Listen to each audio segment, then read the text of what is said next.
Assalamualaikum. Waalaikumsalam. Mangga Punten, abdi bade melaporkan situasi konsumsi pangan Kabupaten Kota di Jawa Barat yang sesuai arahan Ibu. Kita kan sebagai analis ketahanan pangan ya Bu ya, harus membuat hasil dari konsumsi pangan menggunakan pola pangan harapan Bu. Jadi sesuai dengan amanat Undang-Undang Pangan Nomor 18 Tahun 2012, kalau indikator pola pangan harapan itu untuk tercapainya penganekaragaman konsumsi pangan yang diukur melalui pencapaian nilai komposisi pola pangan dan gizi seimbang. Nah, kebetulan setelah dari hasil data yang Susenas tahun 2024 terdapat dicapai skor PPH di provinsi itu 93,3 Bu, dengan konsumsi energi 2070 dan konsumsi proteinnya 62,26. Tapi untuk kabupaten kota fluktuatif juga Bu. Jadi kita menghitungkan juga skor PPH di kabupaten kota. Kebetulan sebenarnya kabupaten kota juga sudah kami bimtekkan Bu, ada pelatihannya. Nanti laporan dari mereka kita akan samakan dengan laporan yang kita buat. Dan untuk yang tahun 2024 ini Bu, ada perbedaan. Yang sebelumnya kalau di tahun 2023 skor pola pangan harapan yang terendah itu di 84,91 Kabupaten Bogor. Sekarang di tahun 2024 itu jadi Kabupaten Bandung Bu, hasil kita hitung kemarin.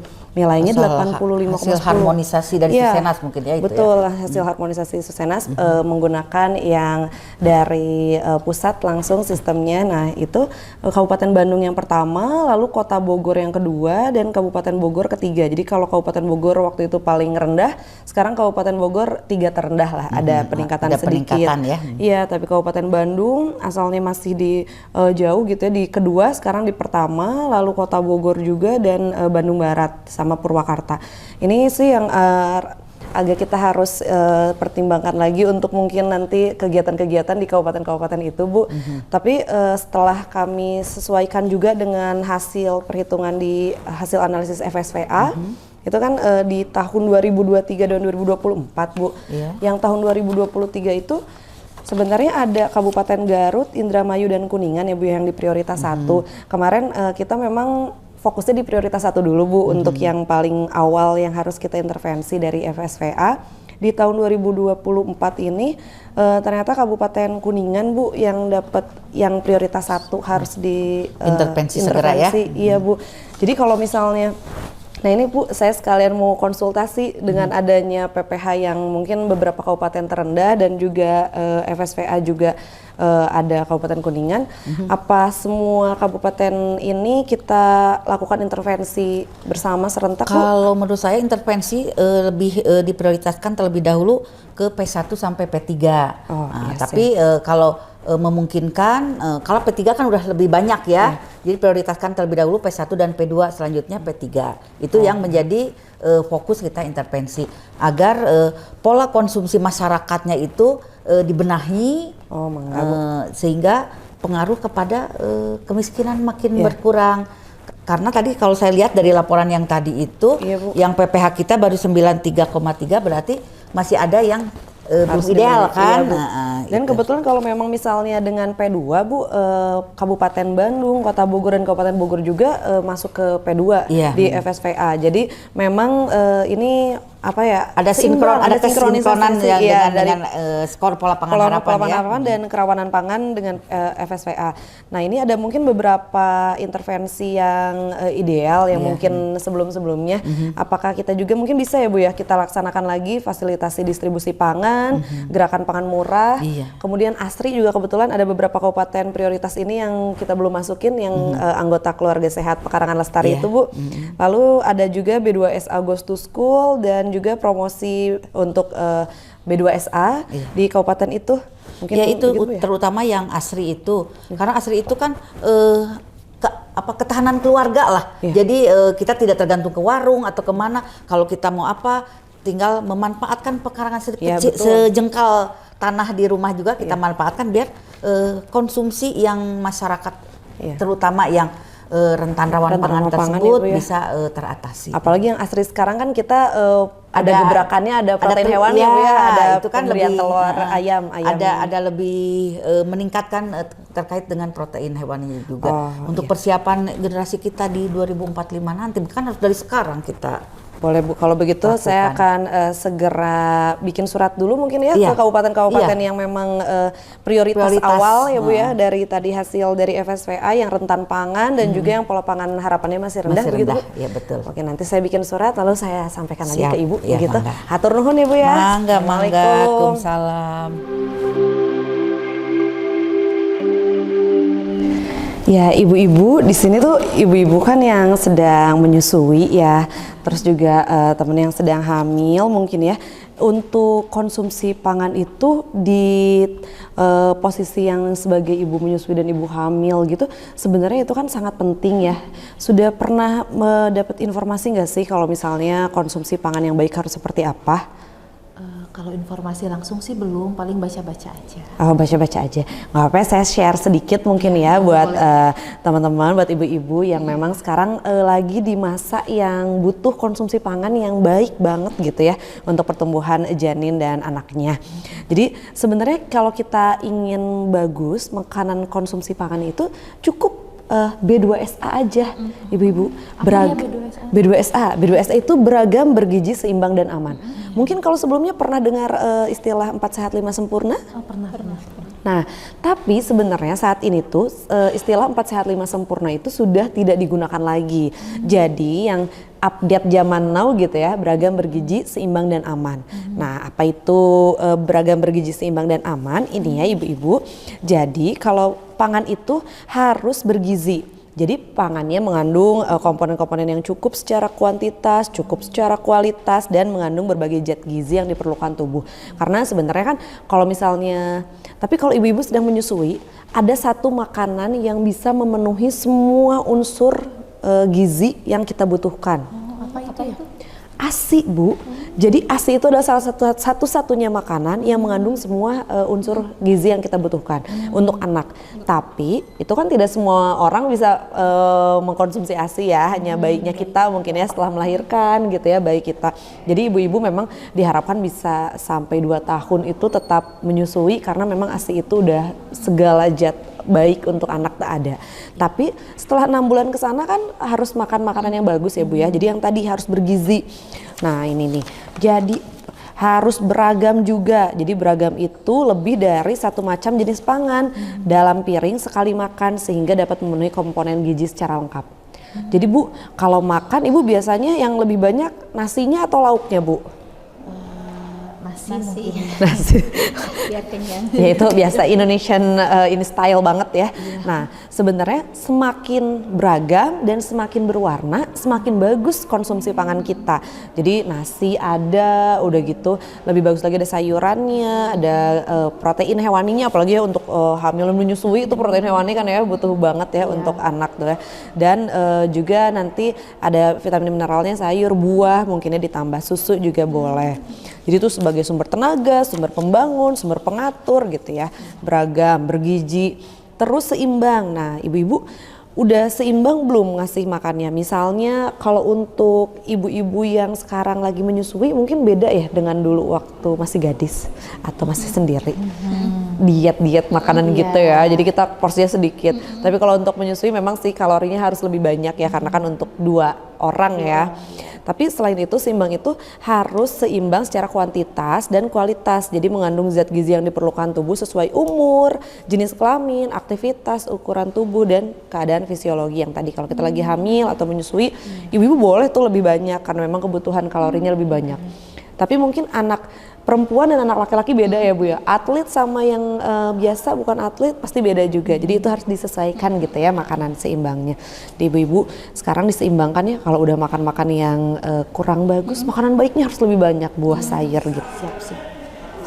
Dan satu lagi nih Bu, tadi B2SA ya, yang satunya lagi tuh aman. Jadi nah kalau misalnya kita kan dulu makan cuman dicuci bersih itu boleh kalau hanya untuk mengurangi pestisida dari buah-buahan. Tapi kita juga harus aman tuh dalam segala macam cemaran fisik dan juga kimia, mikrobiologi agar terhindar dari dampak negatif. Apalagi kalau ibu-ibu menyusui dan hamil tuh biasanya banyak pantangan ya. Iya. Apa sih biasanya nggak boleh makan? Yang mentah, sashimi, seblak kalau pedes kan. Karena biar jangan yang pedes. Banyak pecin. Iya, ya. kopi apa segala macam memang sih. Jadi kita memang harus aman buat diri sendiri dan juga mungkin buat bayi ya. Jadi cukup itu aja sih ibu-ibu, B2SA beragam, bergizi, seimbang dan aman. Jadi dengan konsumsi pangan yang B2SA, apalagi sekarang lagi hamil, menyusui, itu bisa disesuaikan dan gizinya seimbang. Diharapkan nanti anaknya next generationnya terhindar dari stunting gitu ya. Yang sekarang lagi digembor-gemborin banget nih. Betul. Semoga anak-anak kita jadi anak-anak yang soleh, cerdas, aktif, produktif, dan berdaya saing, sehat begitu ya. Mungkin semoga sharing ilmu ini bisa bermanfaat ya ibu-ibu. Terima kasih ya teman-teman. Ya, assalamualaikum warahmatullahi wabarakatuh. Ya, selamat pagi teman-teman semua.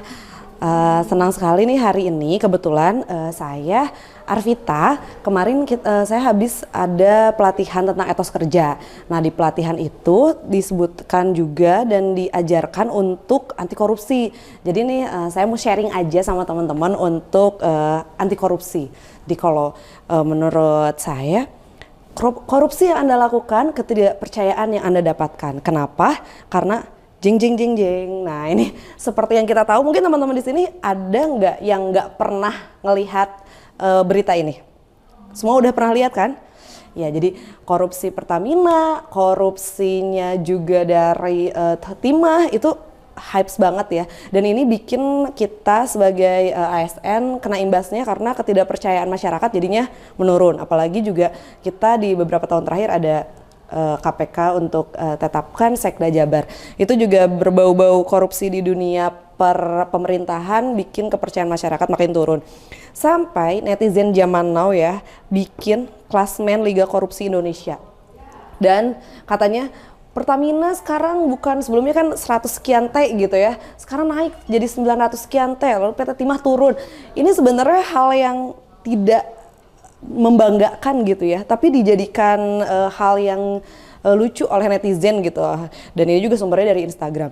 Jadi hal-hal yang seperti ini tuh bikin kita untuk bekerja itu jadi kayak, ya ampun kok bisa ya kayak gini. Apalagi kita juga sebagai pengguna Pertamax gitu ya, agak kecewa dengan Pertamina. So, anti korupsi ini disosialisasikan harus ke seluruh ASN agar kita semua tidak melakukannya, karena korupsi itu adalah perbuatan yang menguntungkan diri sendiri, orang lain, atau suatu korporasi yang terkait dengan penyalahgunaan wewenang, baik karena jabatan, kedudukan yang dimiliki, sehingga berakibat pada kerugian keuangan negara. Itu menurut Undang-Undang Nomor 31 Tahun 99. Dan korupsi ini adalah perilaku pejabat publik, baik politikus, politisi, maupun pegawai negeri yang secara tidak wajar dan tidak legal memperkaya diri atau memperkaya mereka yang dekat dengannya dan menyalahgunakan kekuasaan itu. Jadi jangan ya dek, gitu, jangan jauh-jauh deh dari yang kayak gini. Dan ini mungkin saya hanya mensosialisasikan beberapa jenis tipikor. Jadi yang disebut korupsi itu seperti apa sih? Nah, ini ada 30 jenis tipikor yang dikelompokkan menjadi 7 jenis besar yang merugikan keuangan negara. Seperti tadi kan di Liga Korupsi Indonesia ada sampai sekian triliunan, itu sangat-sangat merugikan negara ya, merugikan keuangan negara. Lalu penggelapan dalam jabatan, ini beberapa hal yang jenis tipikornya: perbuatan curang, kemudian pemerasan, gratifikasi, suap menyuap, benturan kepentingan dalam pengadaan, dan tindak pidana lain. Nah, gratifikasi juga kayak misalnya memberi itu ada di undang-undang diatur berapa maksimal boleh, kalau yang sudah masuk gratifikasi itu seberapa banyak. Seperti mungkin kita pernah melihat ada yang memberikan sahabat 1M, nah itu termasuk gratifikasi ya teman-teman. Memberikan 1 miliar itu kepada sahabat sepertinya agak, itu dari undang-undang tidak diperbolehkan, maksudnya gratifikasi. Jadi harus dipahami bedanya. Gratifikasi itu berhubungan dengan jabatan, bersifat tanam budi, udah dikasih mungkin next time bisa aku nih yang dibantu. Nah itu tidak boleh dan tidak ada kesepakatan. Jadi contohnya pengusaha memberi hadiah voucher belanja kepada PNS karena merasa terbantu dalam pengurusan perizinan. Vouchernya 50 juta, tuh. Nggak ada sih, nggak mungkin juga. Ya pokoknya nggak boleh ya, apalagi kita sebagai PNS. Lalu suap, ada kesepakatan, biasanya dilakukan secara rahasia dan tertutup. Contohnya pengusaha menyuap pejabat pemerintah untuk mendapatkan proyek. Wah itu juga enggak ya, apalagi sekarang kan kita semua udah serba pakai ini ya e-katalog, apalagi sekarang yang terbaru tahun 2025 versi 6 itu udah lebih upgrade gitu ya. Jadi semoga ini meminimalisir lah untuk proyek-proyek dan sebagainya yang bisa menguntungkan beberapa pengusaha tertentu. Dan pemerasan, ada permintaan sepihak dari penerima atau pejabat bersifat memaksa atau penyalahgunaan kuasa. Itu juga termasuk ini ya, korupsi. Jadi korupsi itu bukan cuma masalah uang, tapi beberapa hal ini juga termasuk korupsi. Dan strategi pemberantasan korupsi, nah dari KPK tuh udah di-share juga kemarin pas lagi di pelatihan. Katanya harus pendidikannya, don't want to corrupt by education, jadi membangun nilai kalau kita tuh emang nggak mau korupsi. Ya, bukan cuma karena dosa, tapi itu juga merugikan banyak banget orang dan merugikan diri sendiri juga dong. Lalu kita harus melakukan pencegahan, jadi can't corrupt by prevention. Jadi perbaikan sistem yang selalu dilaksanakan oleh Provinsi Jawa Barat kan, ya kayak tadi aja e-katalog aja sekarang udah versi 6. Jadi every year gitu kita upgrade untuk digitalisasi biar sistemnya lebih baik dan lebih baik lagi. Lalu yang terakhir penindakan. Nah, penindakan ini jadi by enforcement, efek jerak biar takut korupsi. Kayak waktu tahu kasusnya Harvey Muiz, pengadilan sidang pertama dia dihukum berapa? 6,5 tahun ya.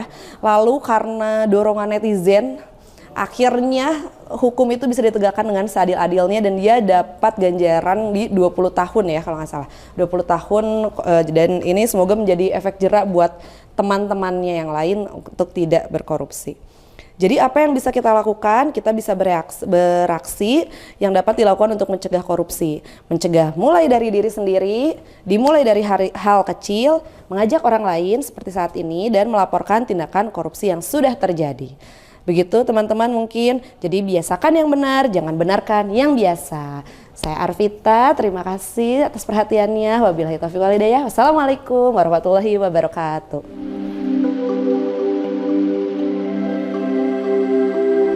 Ya, assalamualaikum warahmatullahi wabarakatuh.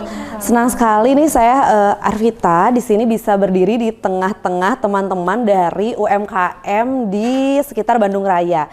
Dan sengaja saya di sini tuh bisa bertemu dengan teman-teman UMKM yang sudah memproduksi produknya dengan tepung-tepung mokaf, tepung-tepung talas yang memang dari lebih sehat gitu ya.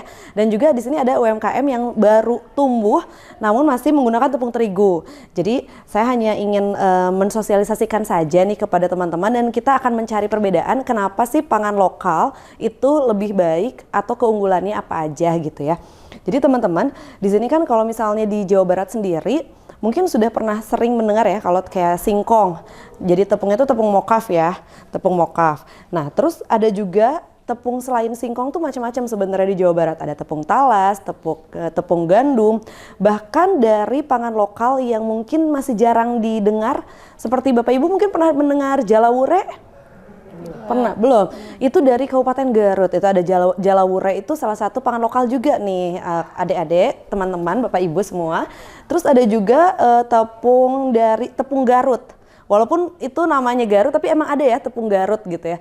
Dan itu dari pangan lokalnya Garut. Jadi sebenarnya ganyong. Nah, ganyong mungkin sering dengar, pernah dengar tepung ganyong? Sudah belum dengar tepung ganyong? Belum. Nah, di sini sengaja nih, ini teman-teman itu yang sedang memproduksi ini ya, cake, brownies. Brownies tapi dari bahan baku tepungnya apa ya, Teh? Terigu. Kalau Teteh dari apa, Teh? Sama terigu. Dari terigu. Bikinnya apa, bolu? Bolu. Nah, tapi masih dari tepung terigu. Nah, di sini izinkan saya ingin mengenalkan ini tepung mokaf. Ini nih. Mokaf itu adalah modified cassava flour, yaitu tepung yang memang dimodifikasi dan di sini dengan banyak keunggulan lainnya. Jadi sebenarnya kalau Teteh menggunakan tepung mokaf itu banyak keunggulan dibandingkan hanya tepung terigu. Yang paling pertama dan paling mendasar adalah tepung terigu itu dia kita impor. Jadi kalau misalnya kita harus pakai tepung terigu, itu dari terigunya aja itu bukan produk lokal kita. Jadi sangat disayangkan gitu, walaupun misalnya mungkin harga memang lebih murah, tapi keunggulan dari tepung mokaf itu dari singkong yang dibuat jadi tepung dan ini memiliki banyak keunggulan lainnya. Jadi selain dia ini produk pangan lokal, dia juga kaya akan serat dan juga bisa lebih baik untuk kesehatan.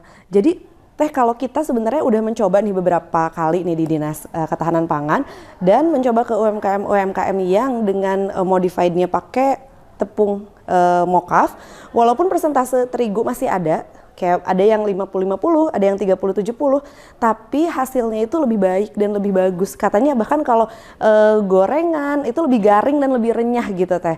Mungkin Teteh nanti bisa dicoba itu, jadi Teteh bisa membranding nanti produk pangan lokal Teteh, produknya itu dengan healthy product gitu. Dan sekarang kan apalagi anak muda ya Teh ya, anak muda kan sekarang lagi hypes banget ya.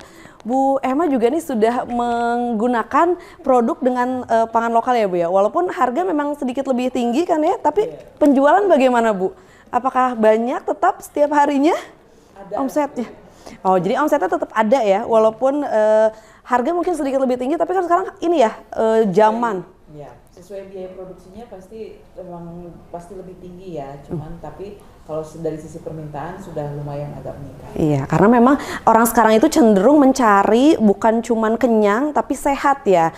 Nih makanya kan apalagi teteh-teteh ini ya masih muda, langsing gitu ya kan ya, cantik, itu biasanya mencarinya, apalagi sekarang kan kayak makanan, nggak selalu kita makan nasi. Sekarang jadi berasnya beras porang lah gitu ya, ada yang nasi singkong dan sebagainya. Jadi selain kita bisa meningkatkan pangan lokal di Jawa Barat tentunya, ini juga bisa membuat lebih sehat dan kita menjadi lebih baik dan produktif. Jadi yang ingin saya promosikan gitu, sosialisasikan juga buat teman-teman semua, mungkin dari sekarang kita coba yuk membuat produk-produk dengan dasarnya adalah tepung dari singkong atau mokaf ini, dan saya akan membagikan juga ini buku-bukunya. Di sini kami sudah membuat direktori pangan lokal dengan aneka olahan pangan lokal. Jadi di sini pangan lokal tuh bisa dibuat berbagai macam, dari egg roll gitu ya, udah gitu stick, cheese stick, kue cake, brownies, dan tepung-tepung banyak banget. Pokoknya ini banyak banget hasil olahan dari tepung pangan lokal. Jadi mungkin nanti yang sudah biasa menggunakan pangan lokal juga produk-produknya, dan yang belum, kami akan bagikan buku-buku ini, direktori ini sebagai guidance. Mungkin itu bisa membantu teman-teman dan ibu bapak semua untuk bisa menggunakan produk-produk dari berbahan dasar pangan lokal, begitu ya. Mungkin sekian penjelasan dari saya, atau ada lagi yang kurang atau sudah cukup? Nanti kita coba ya, nanti hasil produknya mungkin kita bisa icip-icip bersama, begitu? Oke. Baiklah, terima kasih. Mungkin wabillahi taufiq wal hidayah. Wassalamualaikum warahmatullahi wabarakatuh.